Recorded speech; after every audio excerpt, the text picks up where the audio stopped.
আসসালামু আলাইকুম। আমি আজকে এখানে বড় মাছের ডিম নিলাম। তো ডিম দিয়ে আলু দিয়ে রান্না করব, নতুন আলু দিয়ে। তো দেখেন সবাই। তো আমি এখানে সব কিছু কেটে কুটে রেডি করে নিলাম। তো আমি একটা কড়াইতে তেল দিয়ে পেস্টটা দিয়ে দিলাম। তো পেঁয়াজ আমি হালকা করে ভেজে নিতেছি।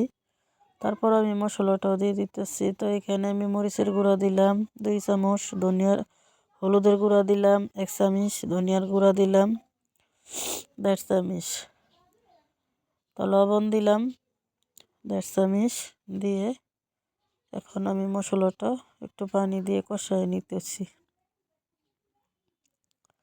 তো মশলাটা কষানো হয়ে গেছে, তো এখন আমি ডিমটাও দিয়ে দিব। তো ডিমটা দিয়ে দেখেন আমি ডিমটা ভেঙে মশলার সাথে কষায় নিতেছি।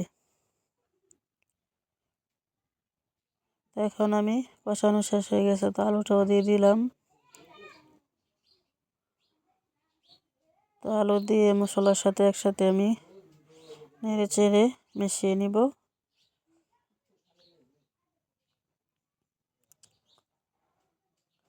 তো একটু পানি দিয়ে তারপর আমি এই যে দেখেন ডিম তরকারিটা কি সুন্দর কালার হয়েছে। একেবারে আমি পানিটা শুকিয়ে নিব।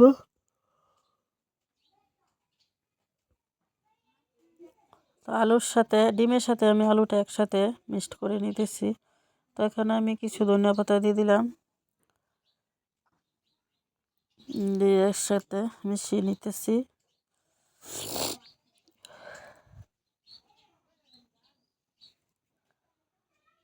তো দেখেন আমার তরকারিটা রান্না করা শেষ হয়ে গেছে। যারা যারা আমার রেসিপিটা দেখেন বা আমার যদি রেসিপিটা যদি ভালো লাগে, তো আমার চ্যানেলটা সাবস্ক্রাইব করবেন, লাইক কমেন্ট ও শেয়ার বেশি বেশি করে শেয়ার দিবেন। ধন্যবাদ সবাই। আসসালামু আলাইকুম।